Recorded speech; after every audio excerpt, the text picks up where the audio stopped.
কিন্তু সেইটুকু তুলে নিলে পরে দে আর হ্যাভিং ফ্লেয়ার।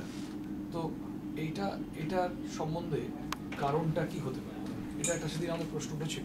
তো হ্যাঁ, যে এক একজনের সেন্সিটিভিটি এক এক রকম থাকে, ও এক একজন এটাও কি কিছুটা সাইকোলজিক্যাল ডিপেন্ডেন্স? না, এটা অন্য জিনিস। এটাই পরে একটা জায়গায় দেখলাম যে এই স্টাডিটা আমাদের পপুলেশন এখনো হয়নি, বিদেশে যেটা হয়েছে ওরা দেখছে যে ডিপেন্ডস আপন দি লিভারের মেটাবলিজম। গ্রুপ অফ পেশেন্টস যারা খুব ফাস্ট মেটাবলাইজার, আর there is sub group of patient যারা খুব স্লো মেটাবলাইজার।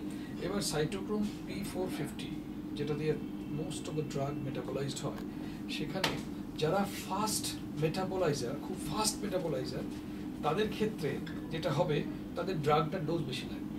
আর যারা খুব স্লো মেটাবলাইজার তাদের কি হবে, অল্প ডোজে তাদের ব্লাড লেভেল রিচ করে যাবে, because as they are slow metabolizer এবং they will respond to low dose. এটা ওদের ওখানে ওরা স্টাডি করে পেয়ে গেছে, কমিশনের উপর স্টাডি হয়ে গেছে। এখন আমাদের দেশে এখনো সেই ধরনের স্টাডি হয়নি। এখন নাও এই যে fast metabolizer, slow metabolizer, do we have a biomarker to identify who are the fast metabolizer, who are the slow metabolizer?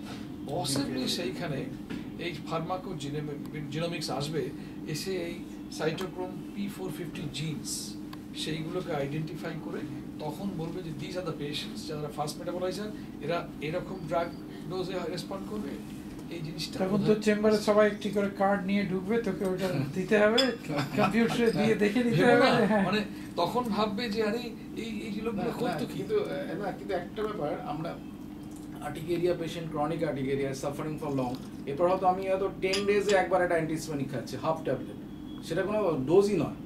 কিন্তু এইটা যখন বন্ধ করছি, patient is getting again urticaria. কিন্তু এই 2.5 mg ইন 10 ডে, এটা কোনো মানে ফার্মাকোলজিক্যাল ডোজই না। মানে আমার কাছে এইটাই খুব পিকুলিয়ার, হাউ দ্য পেশেন্ট। এখানে তো আমার মনে হয় এটা সাইকোলজিক্যাল বুস্ট, সেখানে ওই ডাক্তারের পার্সোনালিটি আর প্লাসিবো ফ্যাক্টর ওই সবগুলো ইম্পর্টেন্ট কিনা সেগুলো। হ্যাঁ এক্স্যাক্টলি, আমরা এই ডাক্তারকে দেখছে আসছে, ও তাতেই সে ভালো আছে। হ্যাঁ, মনে হয় মানে তার একটা রোল থাকে, এর সঙ্গে তো একটা সাইকোলজিক্যাল ইম্পর্টেন্স থাকে। তোমার কলেজের ভাই? হ্যাঁ জানি, আমি তোমাকে আজকে ধরবো, আমার আঙুলিটা ঠিক হ্যাঁ শিওর। এটা মাল্টিপারপাস সেমিনার, মানে যার যা কোয়েরিজ আছে, যার যা রোগ আছে সবই